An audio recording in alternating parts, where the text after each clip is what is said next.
작은 집의 기적을 탐구하러 해남 땅끝 마을을 찾았습니다.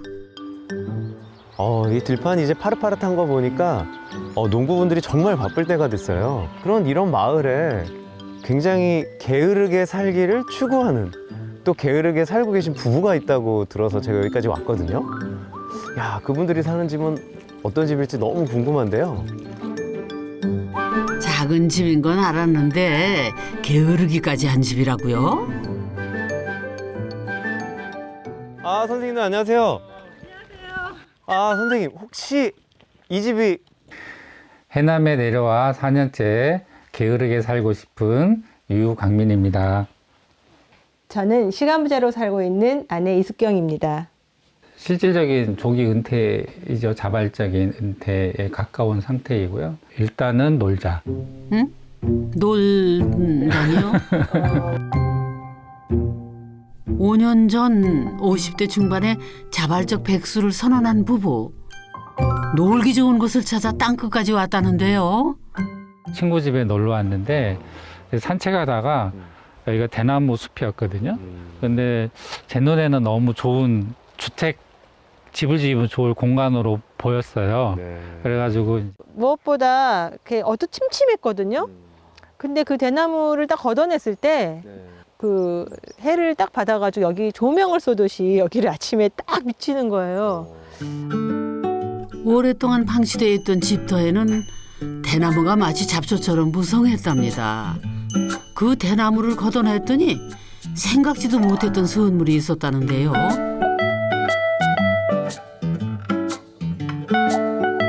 낭창낭창하게 하늘로 쭉 뻗은 이 나무는 글쎄 팽나무랍니다. 대나무에 가려 있는 줄도 몰랐다네요. 그러니까 팽나무가 원래는 저렇게 똑바르게 자라지 않는데 대나무들이 사실은 굉장한 경쟁을 하잖아요. 빨리빨리 자라면서. 그러면서 얘는 더 햇빛을 받으려고 점점 올라갔었나 보네요. 그랬던 것 같아요. 하늘게 길게 뻗었잖아요. 부부는 팽나무 옆에 보통은 농막으로 사용하는 이동식 집을 앉혔는데요. 그런데 어째 모양이 처음과 많이 달라졌는데요? 근데 선생님 댁도 보니까 자생성이라고 해야 될까요? 뭐 그런 게 좀 느껴지는데요. 조금씩 커져가고 있죠. 씨앗을 딱 뿌려놨더니 막 네. 자라더라고요. 그건 집이. 정말 살아있는 생명체처럼 매년 조금씩 자라났다는 이 집. 그럼 지금부터 본격 탐구 시작해 볼까요?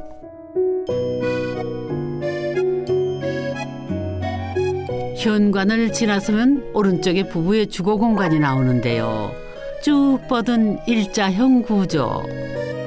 집 전체가 한눈에 들어오는 정말 작고 아담한 집입니다. 부부는 책장 너머 이 공간을 안방으로 사용하고 있다는데요.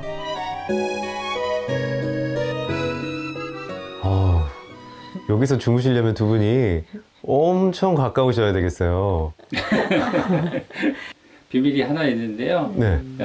여기 벽을 나누는 공간을 바퀴가 달려 있어가지고 밀면 크게 확장 얻을 수 있고 지금보다도 더 좁히고 싶으면 좁힐 수도 있어요. 자,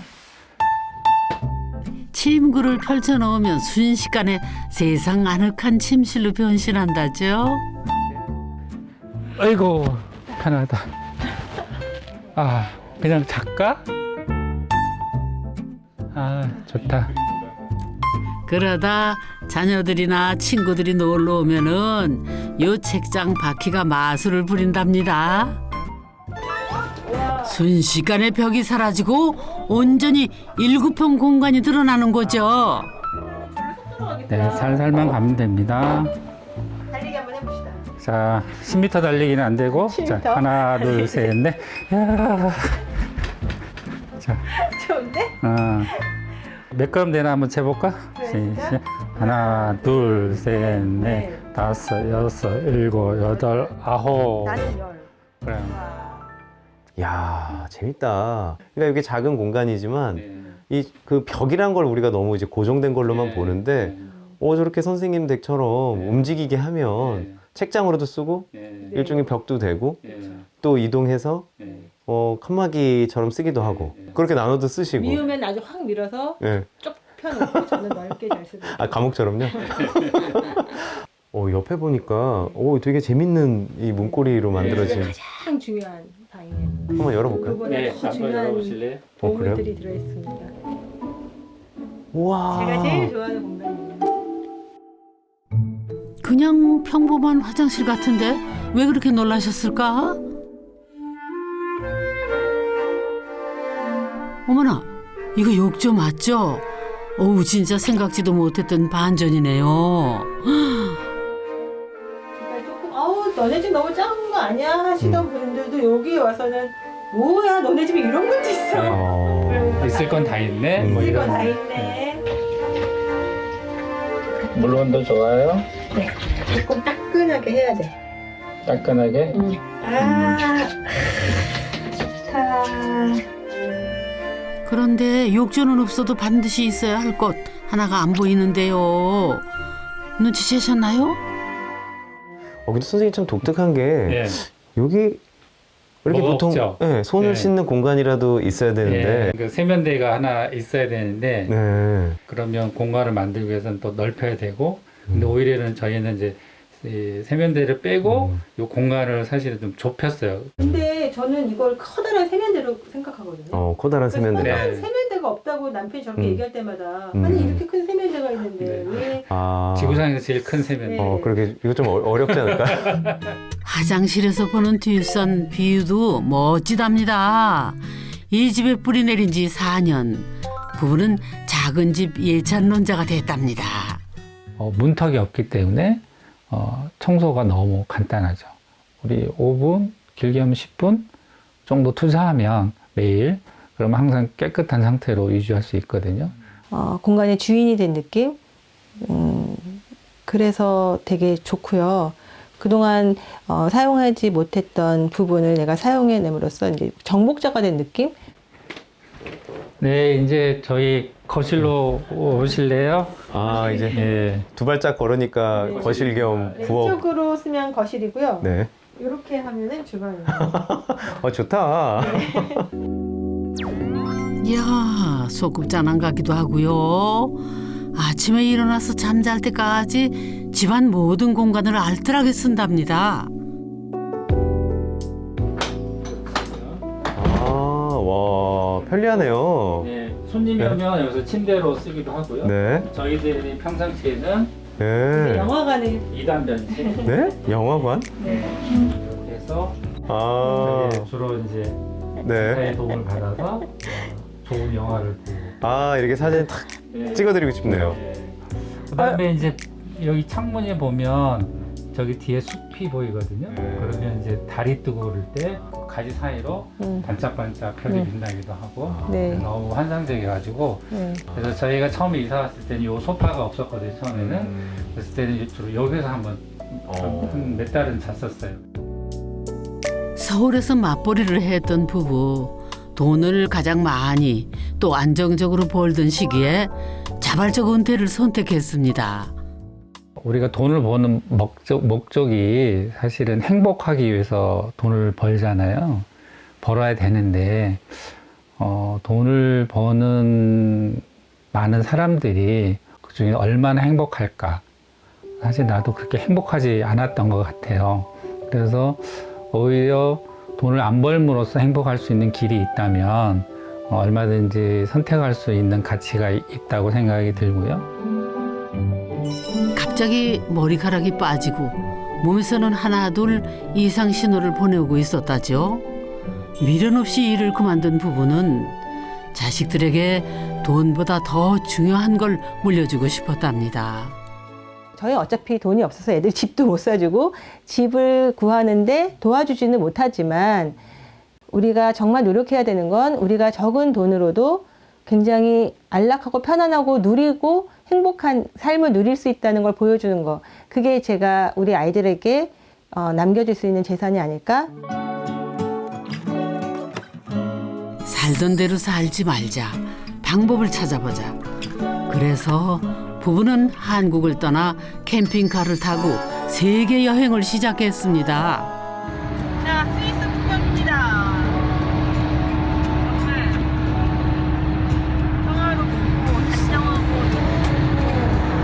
계란집의 부채질이 그거구나. 자기야, 여기 한번 보시죠. 그렇게 1년간 전 세계 32개국 지구 한 바퀴를 돌았더니 아, 놀아도 사라지는구나 자신감이 붙었다죠. 게다가 생각지 않았던 소득이 있었답니다. 2평 남짓한 작은 캠핑카의 재발견. 여기서 김치도 담그고 못하는 게 없었다죠. 작아서 오히려 더 좋았답니다. 캠핑카 생활을 하면서 이제 좋았던 게 이제 냉장고 이렇게 입문으로 냉장고 딱 열고 여기서 수도 이렇게 다 지금 여기 손 안 댔죠. 우리 집 넓어서 이래요. 아 그래요? 근데 캠핑카는 다 닿죠. 네, 다 닿아요. 다 해야 돼요? 그래서 다 닿아요. 딴 거 몰라도 요 공간은 딱 그 꼭 실현하겠다. 땅끝 마을에 정착하며 부부는 딱 캠핑카 같은 집에 살기로 마음먹었습니다. 2평 공간도 충분했는데 7평이 너무 넓어서 오히려 호텔처럼 느낄 정도였다죠. 구체적으로 여행 가기 전까지는 6평, 7평을 집으로 생각해 본 적은 없어요, 사실은. 그전에는 최소 13평, 14평은 돼야 되지 않을까? 아무리 이제 그림을 아무리 그려봐도 그 정도는 필요하더라고요. 침대도 놓고 뭐 이런 거. 근데 여행을 갔다 와서 느낀 거는 훨씬 좁은 공간에도 그런 기능을 다 담아낼 수 있겠다. 여행에서 땅끝 마을에 정착하는 데 든 비용은 1억 5천만 원. 새 삶은 그렇게 시작됐습니다. 그 정도 떨어져 주시고요. 네. 이렇게 봐.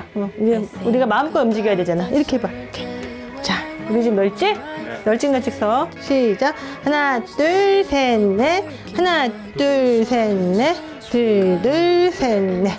하나, 나 그러니까 이거 가르쳐 줄게. 다시. 하나, 둘, 셋, 넷.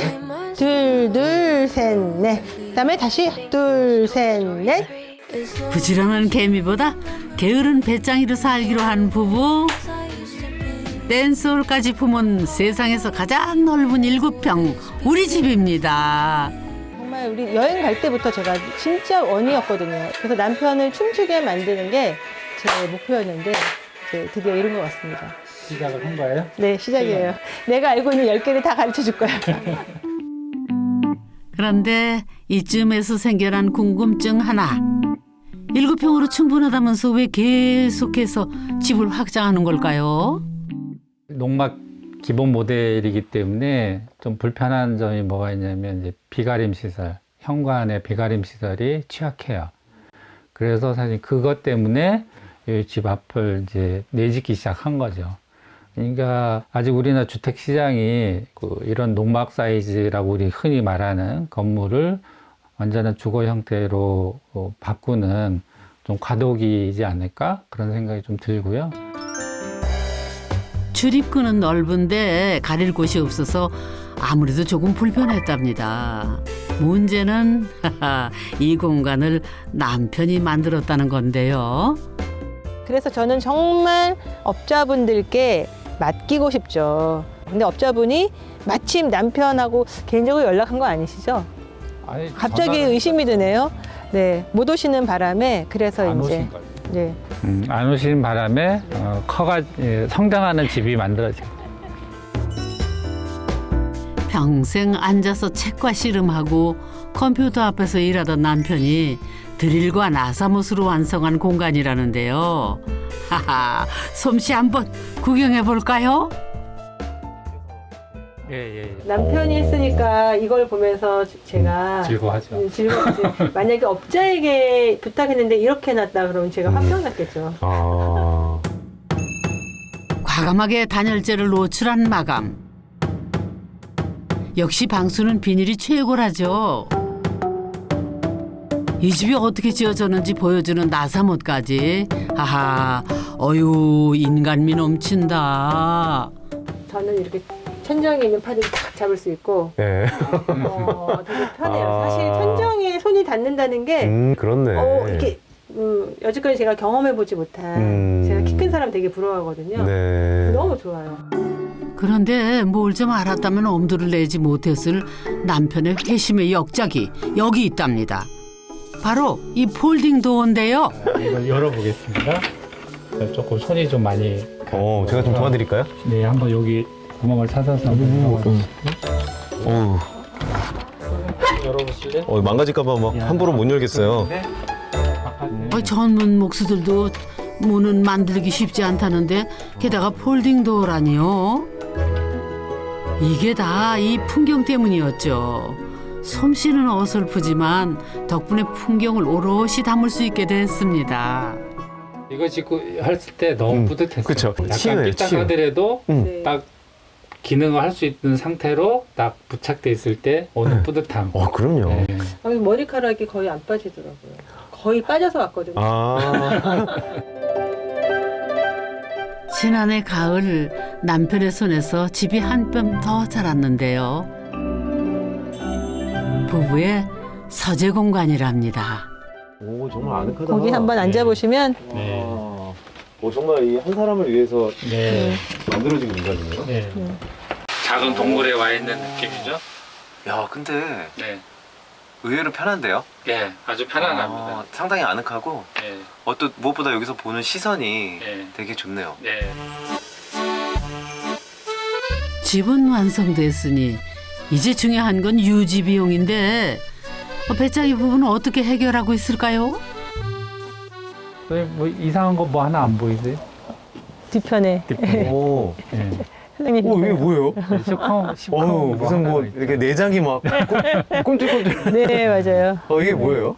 이게 저 처음 본 것 같은데요? 겨울에 네. 이제 여기 바깥에 내밀었잖아요. 네. 그럼 춥잖아요. 네, 그렇죠. 그래서 조금 낮에 온도를 높이기 위한 시설입니다. 태양을 좀 더 이용해 보기 햇빛을 좀 위해서. 더 이용하는 네. 벽을 세운 대신에 햇빛이 안 들어오니까 네. 그 에너지를 안으로 끌어들이는 장치. 집안의 차가운 공기가 햇볕에 데워지며 위로 올라가 다시 집 안으로 들어오는데 그때 나오는 공기 온도가 60도에 이른답니다. 부부는 또 태양광 전기로 집 전체 에너지를 충당한다는데요. 그래서 냉난방기는 물론 식기세척기에서 세탁기, 냉장고는 기본이고요. 가전제품만 보면 30평대 저리 가랍니다. 어머, 그렇다고 해도 전기로 봄국까지 끓인다고요? 그 전기 렌지를 처음 써봐서 얼마나 많이 들까 좀 걱정이 됐었거든요. 근데 지금 이제 1년을 지나고 나니까 지금은 마음 놓고 곰국을 이거 한 10시간 넘게 끓이거든요. 전기를 이렇게 물수도 쓰는데도 남는다네요, 글쎄. 그럼 한 달 생활비가 어느 정도 될까요? 가계 지출의 주거비는 거의 제로에 가깝다고 볼 수 있고요. 그 다음에 의생활비도 거의 제로에 가깝고요. 그 다음에 식생활비죠. 이게 다 작은 집이기에 가능한 기적. 집이 작아서 누릴 수 있는 사치랍니다. 그리고 배짱이 부부는 지난해 가을 또 한 번 일을 저질렀는데요. 이 위풍당당한 온실도 남편의 작품입니다. 온실만큼은 소장님께 당당하게 자랑할 수 있다는데요.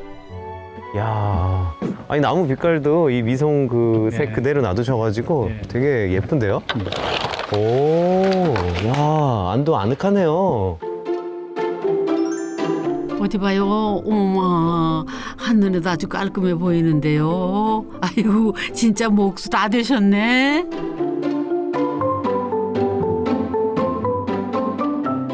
가을, 겨울을 지내고 첫 봄을 맞았는데 바람에도 끄떡없고 물 한 방울 새지 않는답니다.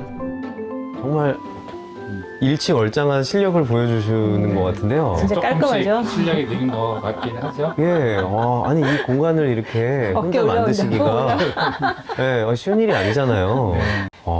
참, 야, 집 지을 때는 이제 뭐 나름 뭐 초보 기술자가 정성을 들인다고 짓긴 했는데 네. 주 목적은 네. 가장 게으르게 살 수 있는 놀이터. 이 갓은 먹기 위한 게 아니라 꽃을 보기 위한 거라죠. 소박한 들꽃과 예쁜 잡초들로 이웃들이 잠시 쉬어갈 공간을 만드는 게 부부의 꿈이랍니다.